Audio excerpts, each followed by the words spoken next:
من الشيطان الرجيم يعلمون ظاهرا من الحياة الدنيا وهم عن الآخرة هم غافلون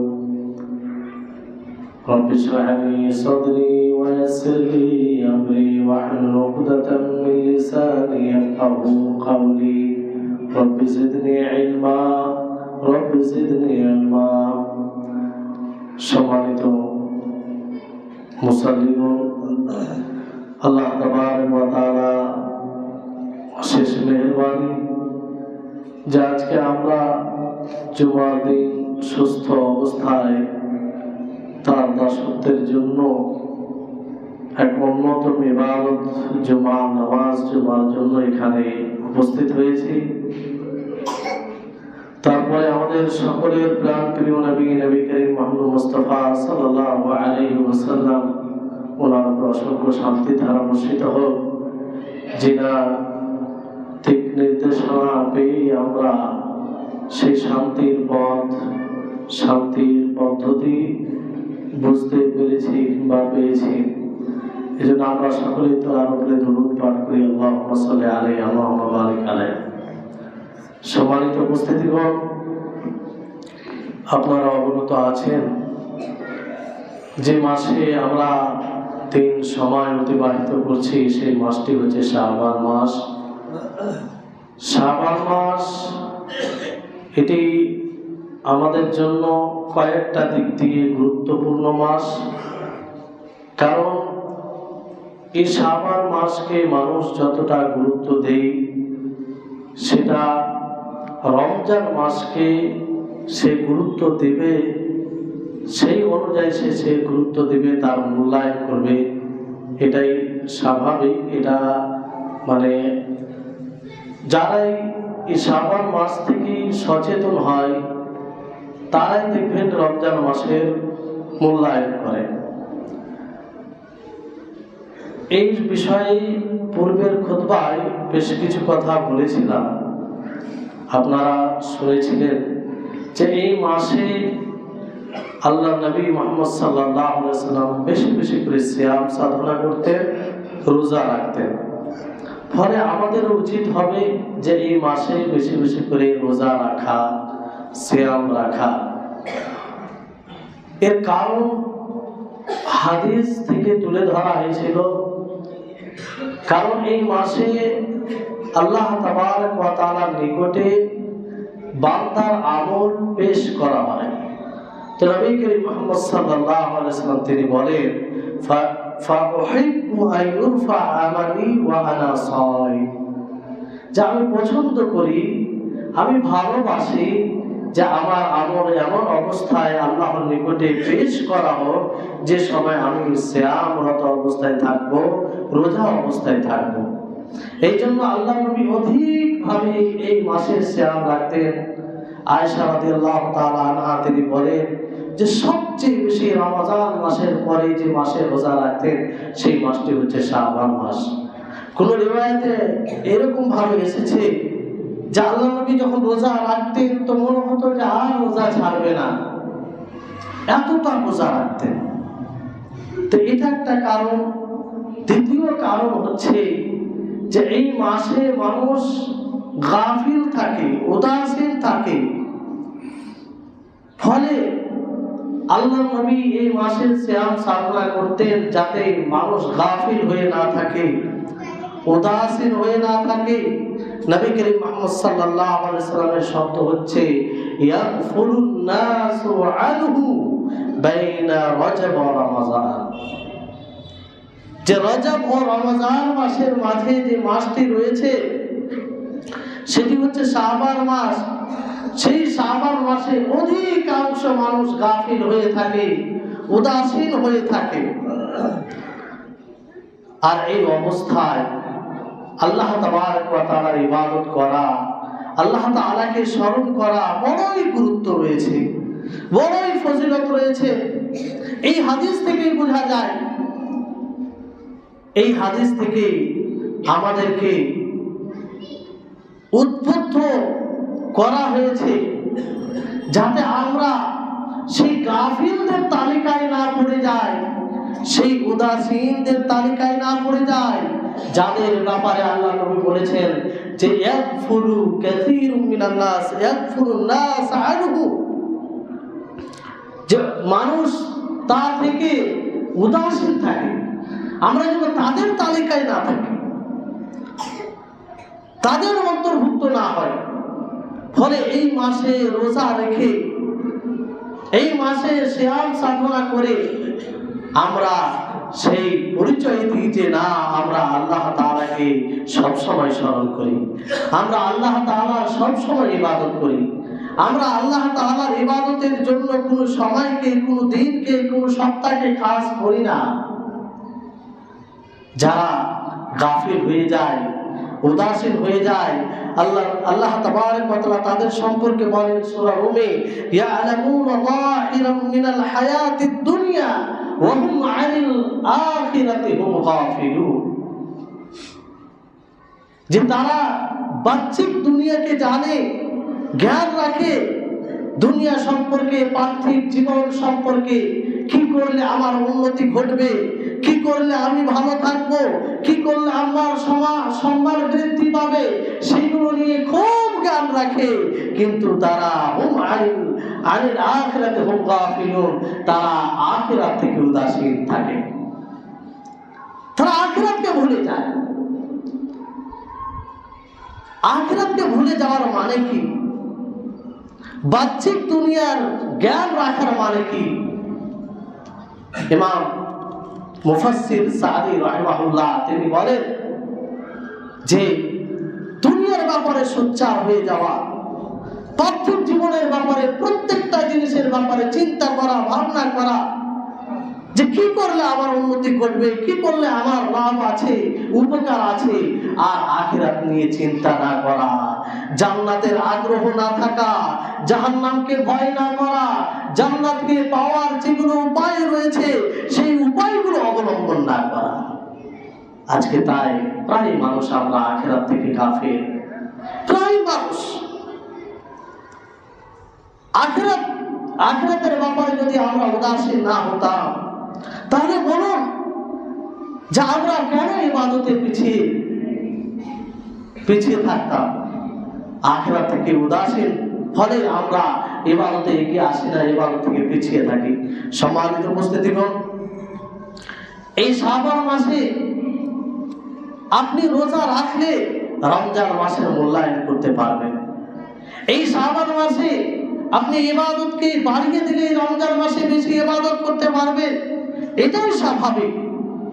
কারণ পূর্বে থেকে যদি আপনার ব্রেন, আপনার মস্তিষ্ক, আপনার মেজাজ তৈরি হয়ে থাকে, এই শাবান মাসে আপনি সিয়াম সাধনা করেন, আর প্রত্যেকটি সিয়াম রাখতে গিয়ে, রোজা রাখতে গিয়ে আপনার চিন্তা ভাবনা এটা আসবে যে আমি শাবান মাসে সিয়াম সাধনা করছি, শাবান মাসে রোজা রাখছি, আগামীতে রমজান মাস আসছে, তার প্রারম্ভিক প্রস্তুতি, প্র্যাকটিক্যাল প্রস্তুতি। যখন রমজান মাস শুরু হয়ে যাবে তখন সেই রমজান মাসের রোজার স্বাদ পাবে। সেই রমজান মাসের রোজা কি জিনিস আপনার নিকটে, কত বড় নিয়ামত, সেটা আপনি অনুভব করবেন, আপনি উপলব্ধি করবেন। এই জন্য যে কটা দিন আছে এই শাবান মাসে আমরা মাঝে মধ্যে হলেও রোজা রাখি, রোজা রাখার চেষ্টা করি আমরা। কিন্তু এই শাবান মাস কি পুরো মাসের আপনারা সিয়াম সাধনা করবেন? নবী করিম মুহাম্মদ সাল্লাল্লাহু আলাইহি ওয়াসাল্লাম তিনি রোজা অধিক হারে রাখতেন, যখন 15 শাবান হয়ে যেতেন তারপরে আর রাখতেন না, তারপর আর রাখতেন না। একটি হাদিসে রয়েছে যে ইদান তাসাফা শাবানু ফালা তাসুমু, যে যখন শাবান মাসের অর্ধেক হয়ে যাবে, ফালা তাসুমু, তোমরা সিয়াম সাধনা করো না, রোজা রাখিও না, এমনকি রমজান মাস চলে আসবে। কেন? তার কারণ হচ্ছে রমজান মাসের রোজা হচ্ছে তার গুরুত্ব, মাহাত্ম্য অনেক, সেটা ফরজ রোজা। তো মানুষ যদি শাবান মাসের পুরোটাই রোজা রাখে তো দুর্বল হয়ে যেতে পারে, অসুস্থ হয়ে যেতে পারে। ফলে এই শাবান মাসের 15 তারিখ পর্যন্ত খুব বেশি বেশি করে সিয়াম রাখা উচিত। তারপরে সিয়াম না রাখাটাই উত্তম। তবে কিছু হাদিস আছে যা দ্বারা বোঝা যায় যে 15 শাবানের পরেও আপনি রোজা রাখতে পারেন। তো সমস্ত হাদিসকে একত্রিত করে ওলামাগণ, মুহাদ্দিসগণ, পণ্ডিতগণ এটা স্পষ্ট করেছেন যে যারা স্বাভাবিকভাবে নফল সিয়াম রাখে, রোজা রাখে, তারা 15 শাবানের পরেও রাখতে পারে। যেমন ধরেন অনেকে আছে বৃহস্পতিবারে সিয়াম রাখে, সোমবারের দিন রাখে, সাপ্তাহিক আল্লাহ নবী যেগুলো রোজা রাখতেন, তো তারা 15 শাবানের পরে তাদের অভ্যাস অনুযায়ী রোজা রাখতে পারে। কিন্তু একজন ব্যক্তি রোজা রাখে না, তো তাদেরও এটা উচিত হবে না যে 15 শাবানের পরে তারা এগুলো রোজা রাখবে। কারণ সামনে রমজান মাস আসছে, সেই মাসে যেন ভালোভাবে সুস্থভাবে রোজা রাখতে পারে সেটা খেয়াল করতে হবে। সম্মানিত উপস্থিতিগণ, তাহলে এই শাবান মাস, এই শাবান মাসকে শাবান এই জন্য বলা হয় যে মানুষ বিভিন্ন জায়গায় ছড়িয়ে পড়তো, বিভিন্ন জায়গায় ছড়িয়ে পড়তো, এই জন্য এই মাসে নামকরণ করা হয়েছে শাবান মাস। এই মাসে অনেক কল্যাণ নিহিত রয়েছে। তো এই মাসে আমরা বেশি বেশি করে সিয়াম সাধনা করব, এই চেষ্টা করব। কিন্তু বড় দুঃখ হচ্ছে যে আমরা এই মাসকে কেন্দ্র করে আমাদের সমাজে কিছু বিদআত ও খুরাফাত দেখা দেয়, যেগুলো শরীয়ত বহির্ভূত, যেগুলোকে ইবাদত মনে করে আমল করা হয়, অথচ সেটি ইবাদত নয়, সেটি আল্লাহ নবী করেনি, সাহাবায়ে কেরাম করেননি, অথচ তাকে ইবাদত শরীয়তের অবিচ্ছিন্ন অংশ মনে করে মানুষ পালন করে। আলহামদুলিল্লাহ, আমাদের যে এলাকা সেটা হচ্ছে আহলুল হাদিস এলাকা, তারপরেও অনেক মানুষের মধ্যে বিদআত ও খুরাফাত রয়েছে। সেটা কি? তার মধ্যে একটি হচ্ছে যে 15 শাবানকে কেন্দ্র করে বিশেষভাবে সেই দিনে রোজা রাখা। 15 শাবানের দিনে সেই দিনকে খাস করে রোজা রাখা, এই ব্যাপারে যতগুলো হাদিস রয়েছে সমস্ত হাদিস দুর্বল, এমনকি মওযু রচিত হাদিস, মানব রচিত হাদিস রয়েছে। ফলে 15 শাবানকে লক্ষ্য করে সেই দিনের বিশেষ ধারণা করে আপনি রোজা রাখতে পারেন না। যদি রাখেন এটা বিদআত হবে, যে বিদআত থেকে আল্লাহ নবী মুহাম্মদ সাল্লাল্লাহু আলাইহি ওয়াসাল্লাম সবসময় সতর্ক করেছেন। ফাইন্না খায়রাল হাদিসি কিতাবুল্লাহ ওয়া খায়রাল হাদি হাদি মুহাম্মাদিন সাল্লাল্লাহু আলাইহি ওয়াসাল্লাম ওয়া শাররাল উমুরি মুহদাসাতুহা ওয়া কুল্লু মুহদাসাতিন বিদআ ওয়া কুল্লু বিদআতিন যালালা। বারবার আপনারা শুনেন, সবসময় এই খুতবায়ে হাজাতে যে খুতবা পাঠ করা হয় তাতে এই বাক্যগুলো, নবী সাল্লাল্লাহু আলাইহি সাল্লামের এই বাণীগুলো তুলে ধরা হয় যে সর্বোত্তম কথা হচ্ছে কিতাবুল্লাহর কথা, সুন্নাতে রাসূলের কথা। আর সবচেয়ে নিকৃষ্ট জঘন্য হচ্ছে নব আমল, নতুন কিছু আমল যেটা শরীয়তে নেই। ওয়া শাররাল উমুরি মুহদাসাতুহা, সবচেয়ে নিকৃষ্ট আমল। আমি আপনি যতই ভালো মনে করে আমল করি না কেন, যদি সেটা শরীয়তে না থাকে, কোরআন হাদিসে না থাকে, নবী সাল্লাল্লাহু আলাইহি ওয়াসাল্লামের ভাষ্য অনুযায়ী, সেটা নিকৃষ্ট, সেটা জঘন্য, সেটা অপরাধ, সেটা শরীয়তের উপরে দুঃসাহসিকতা করা। এজন্য সতর্ক থাকতে হবে। ভালো আমল হলেই, আমাদের দৃষ্টিতে ভালো আমল হলেই সেটা ভালো হয়ে যায় না। এই জন্য বহু এইরকম আবিদ হবে যারা ইবাদত করে করে এতটাই ইবাদত করবে যে মানুষের মাঝে তারা আবিদ বলে পরিচিত পাবে, পরিচয় লাভ করবে, তাদেরকে বড় মুত্তাকি মনে করবে মানুষ। কিন্তু হাসরের মাঠে তাদের ফলাফল 0 হবে, তাদের ফলাফল 0 হবে,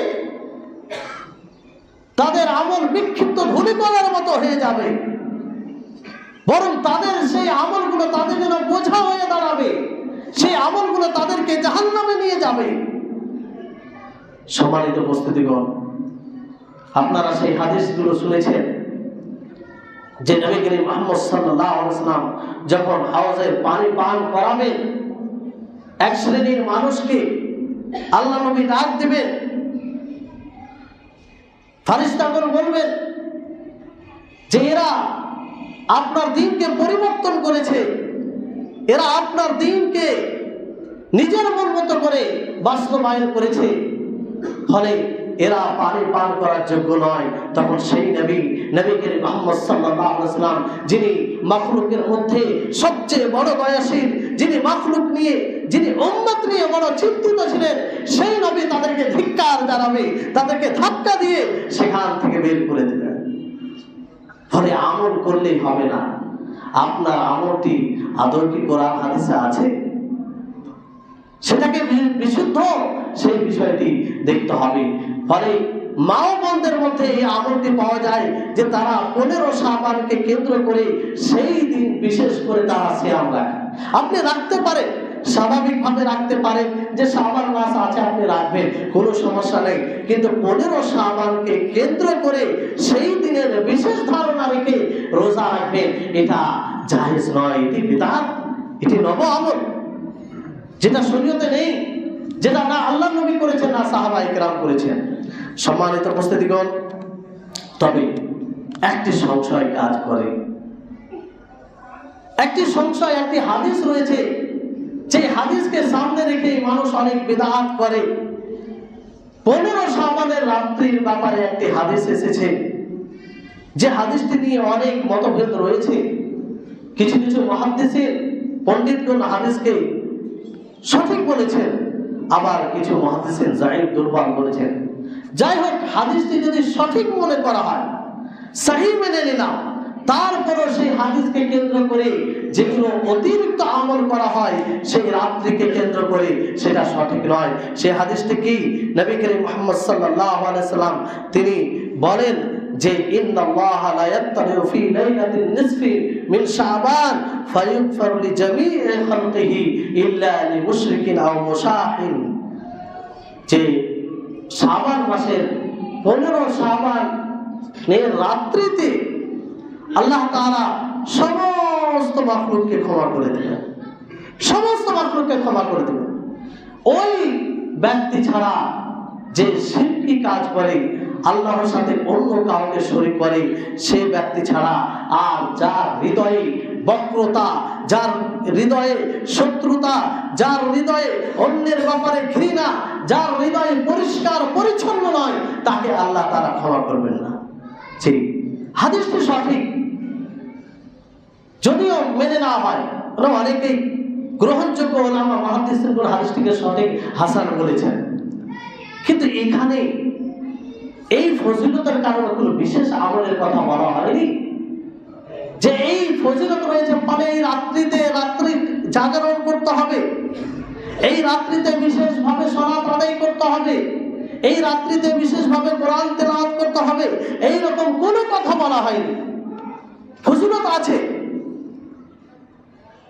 যদি আমরা দেখি তো এই রকম ফজিলত অন্য রাত্রেও থাকে, যেটি প্রতিটি মাসে থাকে, প্রতি সপ্তাহে থাকে। সেটা কি? সেটা সোমবার ও বৃহস্পতিবার রাত। সোমবার ও বৃহস্পতিবার রাত্রের ব্যাপারে বিশুদ্ধ হাদিসে, সহিহ মুসলিমের হাদিসে বলা হয়েছে যে তুফতাহু আবওয়াবুল জান্নাহ, যে জান্নাতের দরজাকে উন্মুক্ত করে দেওয়া হয়, খুলে দেওয়া হয় ইয়াউমাল ইথনাইন ওয়া ইয়াউমাল খামিস, সোমবার ও বৃহস্পতিবার। এই 2 দিন জান্নাত, 2 দিনের রাত্রিতে জান্নাতে দরজাকে খুলে দেওয়া হয়। ফায়ুগফারু লিকুল্লি আবদ, আল্লাহ তাআলা প্রত্যেক বান্দাকে ক্ষমা করে দেন। ইল্লা লা ইউশরিক লিকুল্লি আবদ, মানে ওই বান্দাকে আল্লাহ তাআলা ক্ষমা করে যে আল্লাহর সাথে অন্য কাউকে শরীক করে না। তাকে, তাছাড়া যে শরীক করে, যে মুশরিক, তাকে আল্লাহ তাআলা ক্ষমা করে না। আর ওই ব্যক্তি ছাড়া যার হৃদয়ে অন্য ভাইয়ের ব্যাপারে ঘৃণা থাকে, শত্রুতা থাকে, হিংসা বিদ্বেষ থাকে, তাকে আল্লাহ তাআলা ক্ষমা করে না। এটা বিশুদ্ধ হাদিস। তাহলে এখান থেকে চিন্তা করুন, হৃদয়কে পরিষ্কার রাখতে হবে। হৃদয় যদি পরিষ্কার না রাখেন তাহলে বড় সমস্যা আছে। এই জন্য এর প্রতি যত্নবান হন, যত্নশীল হন। আপনি দুর্বল হতে পারেন, আমরা দুর্বল হতে পারি, অনুশীলন করতে হবে, যাচাই করতে হবে। যদি হৃদয়ে কারো ব্যাপারে একটু ধারণা আসে, ঘৃণা আসে, তাহলে সেটাকে দূর করতে হবে, না হলে আল্লাহ তাআলা আমাদেরকে ক্ষমা করবেন না। এই ব্যাপারে অধিকাংশ মানুষ দুর্বল। এই জন্য খুব এই ব্যাপারে আমাদেরকে সতর্ক থাকতে হবে। তাহলে এখানেও বলা হয়েছে, এমনকি যতক্ষণ পর্যন্ত সংশোধন না করবে ততক্ষণ পর্যন্ত আল্লাহ তাআলা তাকে ক্ষমা করবেন না। তাহলে এই হাদিসে তো মানে বৃহস্পতিবার ও সোমবারের রাত্রের ফজিলত বর্ণনা করা হয়েছে। তার মানে কি আমরা বৃহস্পতিবার রাত্রি জাগরণ করব? সেই দিন আমরা বিশেষভাবে কোরআন তেলাওয়াত করব? সেই দিন আমরা বিশেষভাবে সালাত আদায় করব? আমরা কি করি না? কারণ ফজিলত আছে, কিন্তু বিশেষভাবে সেই রাত্রে যে আমল করতে হবে এরকম কোনো আমল প্রমাণিত নেই। সম্মানিত উপস্থিতিগণ, অনুরূপভাবে 15 শাবানের রাত্রির ব্যাপারে যে ফজিলত রয়েছে, ফজিলত সঠিক, এতে যদি সঠিক মেনে না হয় তো এতে কোনো সমস্যা নেই, সেই ফজিলতটা আছে, থাকবে। কিন্তু এই জন্য আমরা সেই রাত্রিকে কিয়ামের জন্য খাস করতে পারি না, সেই রাত্রিকে সালাতের জন্য খাস করতে পারি না, সেই রাত্রিতে বিশেষভাবে ইবাদত আমরা করতে পারি না। আপনি স্বাভাবিক নরমাল ভাবে ইবাদত করতে পারেন, আপনি অন্য দিনে যেমন তাহাজ্জুদ পড়তে পারেন, অন্য দিনে আপনি নফল সালাত আদায় করতে পারেন, অন্য দিনে যেমন আপনি দোয়া করেন তো করতে পারেন, কোনো সমস্যা নেই। কিন্তু বিশেষভাবে বিশেষ ধারণা রেখে সেই রাত্রিতে কোনো প্রকারের সালাত আদায় করা যাবে না। সম্মানিত উপস্থিতি, শরীয়তের বিষয়টি অতি সূক্ষ্ম বিষয়। কারণ শরীয়তের মূল হচ্ছে আল্লাহর কাছে আত্মসমর্পণ করা, অধিক আমল করা, এটা উদ্দেশ্য নয়। হ্যাঁ, আপনি অধিক আমল করবেন তখন যখন আপনি নীতিকে অবলম্বন করবেন। পাহাড় সমতুল্য যদি আপনি আমল করেন আর আপনার নীতি ঠিক না থাকে, শরীয়তের পদ্ধতি যে নীতিমালা দিয়েছে নবী সাল্লাল্লাহু আলাইহি ওয়াসাল্লামের পদ্ধতি অনুযায়ী ইবাদত না করেন, তাহলে আপনার ইবাদত কোনোভাবে কাজে আসবে না, কোনোভাবে কাজে আসবে না।